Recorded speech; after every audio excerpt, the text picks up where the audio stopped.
Kenyan people have been struggling for a long time. You know, when Kenya got independence, it was a multi-party system, and it was a parliamentary also system of government. We had two political parties. But over the period, the opposition party, KADU, disbanded and joined KANU. But then in 1966, an opposition party was formed, KPU. KPU again was banned in 1969.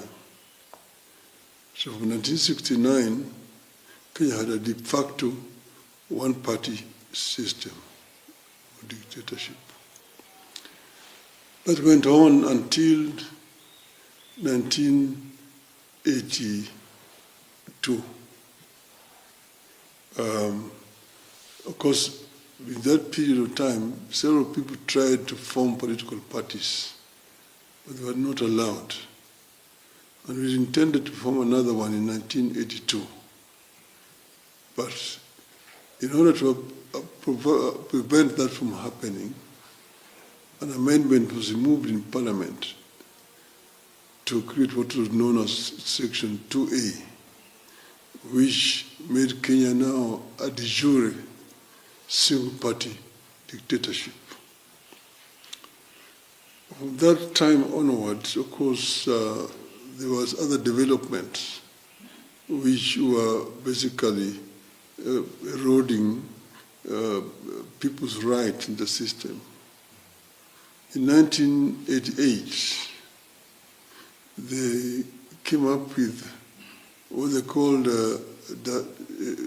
direct democracy, 1988 elections, which was called the Mulolongo system, where people were supposed to, in preliminary elections, people would go and would queue behind candidates.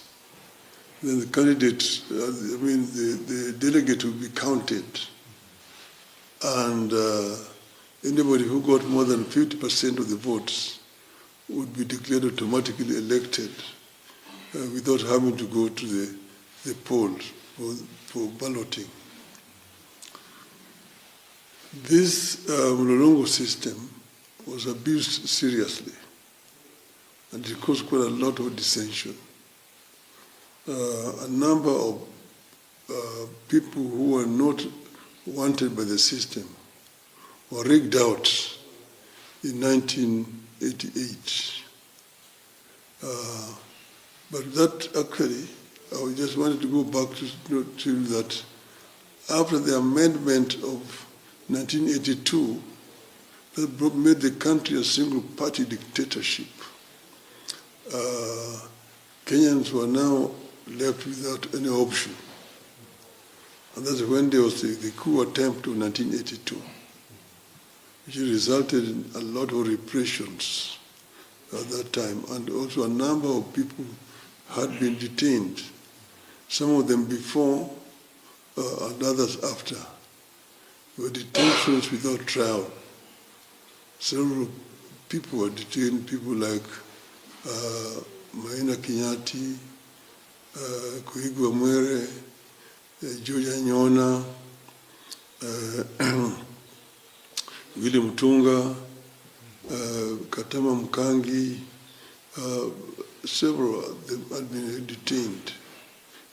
A number of them from University of Nairobi, like Mkaru Nganga, Professor Edward Oyugi, and so on. I want to say that the political system itself had become very repressive indeed.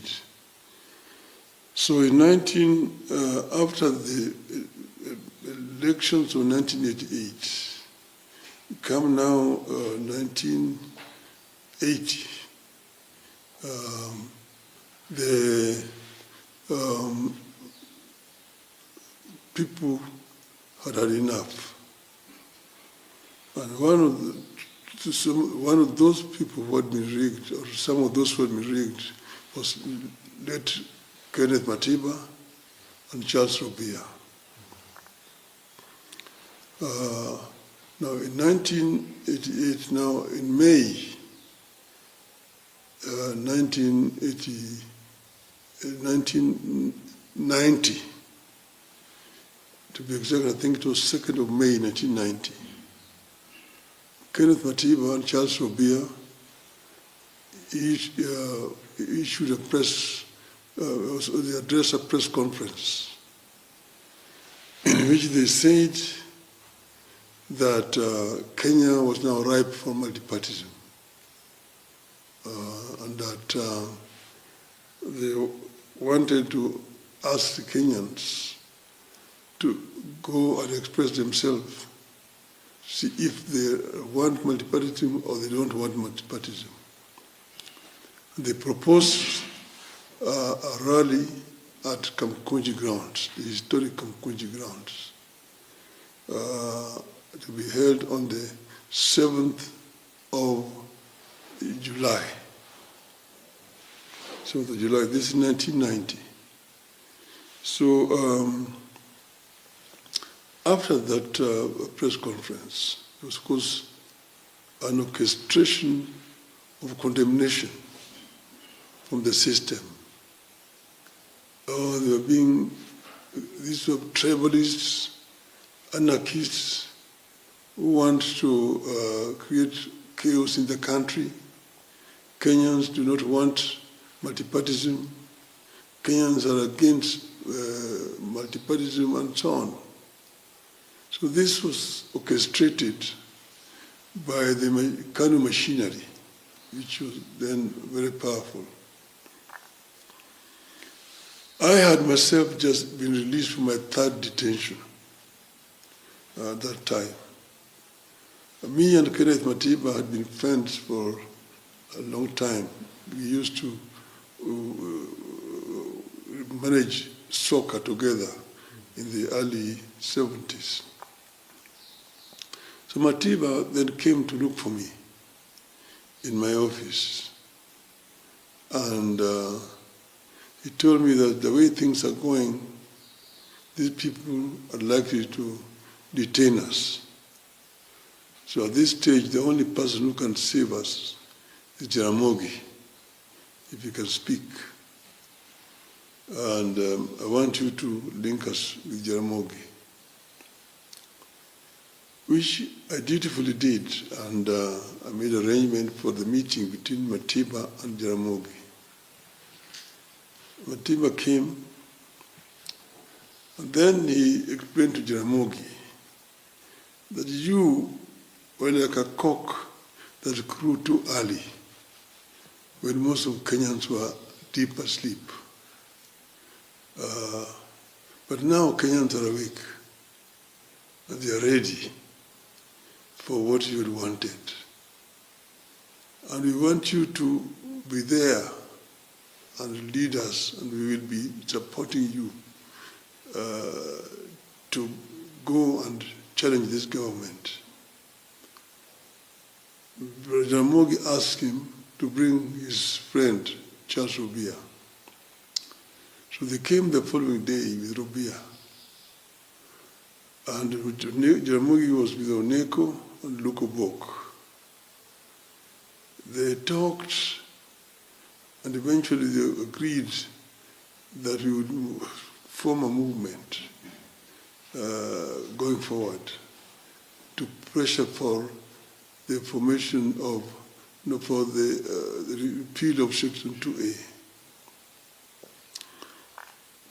After that meeting, that night, a contingent of, I think it was security officers, attacked Matiba's home in Riara. Matiba had gone back to Diani, where he had been staying, and they injured his wife at night. So in the morning, we were told that Mrs. Matiba was in Nairobi Hospital, ICU. We were planning to go and see her when Matiba called us and said, wait for me to come so that I can receive you at the hospital, which we did. And then we went to the hospital to to see Edith Matiba. Jaramogi, after that, Jaramogi addressed a press conference. That was the end of it. That day we agreed with Matiba that we would meet at his residence the following day. The following day, I went to Matiba's home in Riara, and it was just me and him, the two of us, when we talked about how to organize the people to come to Kamukunji on the 7th of July. We agreed that Matiba would use his contacts in the Matatu movement to mobilize to transport people. And I would use my soccer connection, the Gor Mahia, and also reach out to AFC to bring the people to Kamukunji. I went to Kisumu, and then when I came back, of course, time was moving. We were now nearing the July. So we were together. Matiba had the lawyers. Paul Miti was his lawyer, and Muhammad Ibrahim. My lawyer was Gibson Kamau Korea. So one day when I went to my office in the morning at Ajib House at 8 o'clock in the morning, I found police officers just standing there near the lifts. I went into the office, and then after a while I was told the police officers wanted to see me. They came and told me that they are not going to harm me. They've been sent there. Their only instructions were to ensure that Matiba and Rubia do not come to the office to see me. And that I was also not allowed to go and see them because there are officers also in their offices, including Muites and Kamau Couriers. I told them that I don't mind Matiba, Rubia, and Muiti, but Kamau Courier was my lawyer, the lawyer of the company for which I was working. And if I cannot see my lawyer, I cannot do business. So after calling, I was told that I could see my lawyer. I went to my lawyer and I found officers there. And but I managed to see him. I came back, but then the following day, on the 2nd of May, we had information that Rubia and Matiba had been arrested. After that, I made a statement saying that the meeting, the Sabasaba meeting would go on. Then pressure was mounting. Now on the 4th of May, officers came to my office. And this is July, sorry. On the Rubia and Matiba were arrested on the 2nd of July. And me, I was now arrested on the 4th of July. That day, they arrested Gitomo Manyara, they arrested John Haminwa. Paul Muite managed to hide. Great Murungi was in Addis Ababa for a conference and moved from there to the US. Gibson Kamau Korea moved to the US embassy here into hiding. And from there he was taken to the US into exile. Then now I was of course in the detention in committee, but in a different block from where Matiba was, and Rubia. Then we were held now in the detention, but the people decided to move on without us. And on Sabasaba Day, 7th of July, 1990, the people moved towards Kamukunji. There was, of course, a lot of force used by the police, shooting the unarmed civilians. And over 20 people were shot and killed. Quite a number were maimed. Of course, in detention, you would just get whispers of what was happening. But that basically was the Saba Saba day. How it was. There have been stories being told about the other event. You can see some pictures which are in the press, like today. Some of the people on the back of the truck, Shikuku and Orengo. That picture was of 16th of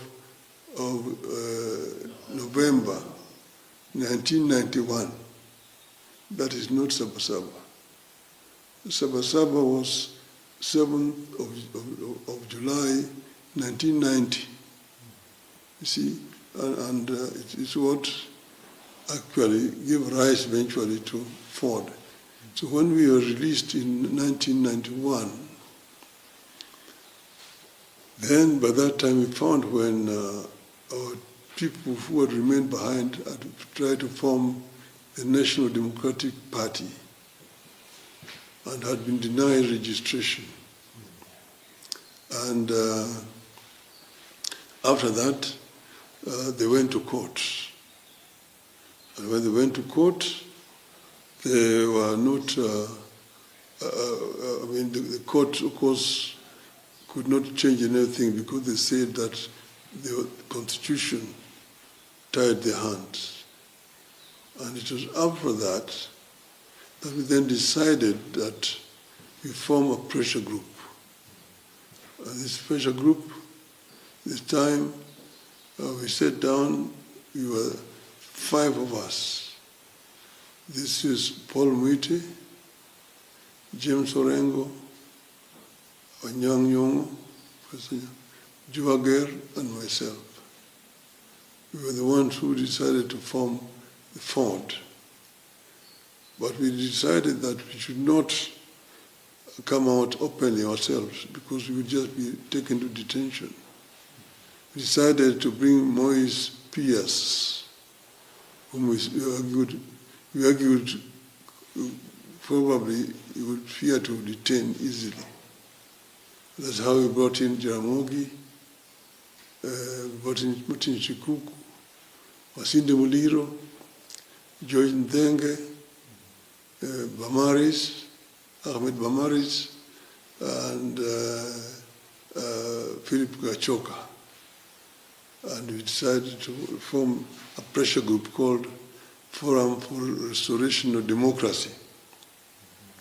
And that, the movement that now marshaled people. And when we say that we are going to go to Kamukunji again, then there was again the same pressure. And that's why I was advised that if I did not leave the country, they would harm me physically. That's the reason why I was led into exile in Norway. But we had at that time announced that we were going to go to Kamukunji. And on that day on 16th of November, our people marched into Kamukunji. And that is actually what broke the camel's back. And now, eventually, the Kanu regime crumbled and agreed to repeal Section 2A to allow for formation of other political parties. Yes. And so, from I would say that we've gained substantially because, as you know, we not only achieved the formation of other political parties, in the process we managed to push for a new constitution. And we had a very extensive debate on the new constitution at Bomas of Kenya, which eventually ended up with the current new constitution, which I think is one of the most democratic constitutions in the world. Secondly, there's also been freedom of expression. The media is generally now much freer than it was at that time. But we have not achieved everything that we want. You can see, for example, violations of human rights still abound here. You've seen police being able to shoot people, shoot to kill. We have not carried out reforms which should have gone with the new constitution. As you know, I've been telling people that the police we have here is a force that was created by the colonialists, and it was aimed at ruling the natives. It was not a police that was a servant of the people. You know, it was a force. And therefore the attitude of the police was very much anti-people. So you needed a complete retraining of the police force to make them more civil in their approach to dealing with the people, which is what they did in Tanzania. And that's why the police in Tanzania are much more respectful to wananchi than they are in our country here today. And we have also seen, because the economy has not performed as we would have expected, you know, and therefore the many of our people are still deprived, are still suffering 60 years since independence. So there have been gains and there have been losses. This is Saba Saba actually was a very noble idea. Saba Saba was meant to bring the people together for a common cause. And this cause was change. And we decided that we would go to Kamukunji grounds, which is historical ground. This is where the last Kenya African Union meeting was held in 1952, before the declaration of the state of emergency. And that is again where, when they allowed for formation of political parties, again the first rally of KANU was held in Kamukunji.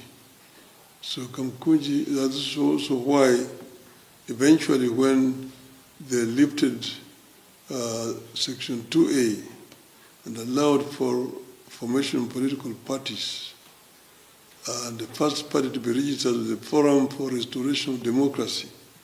The first rally was held at Kamukunji. So we say that the Kamukunji has got a historical meaning, and that's why we wanted to go there. So what we're saying is that if you want to remember Saba Saba, then we go to Kamukunji.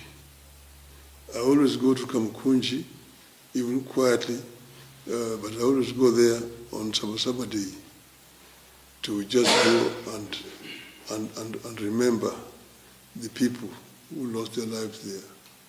So my idea would be we go to Kamukunji tomorrow, because if you're talking about protesting, you are protesting, where is this protest going to start?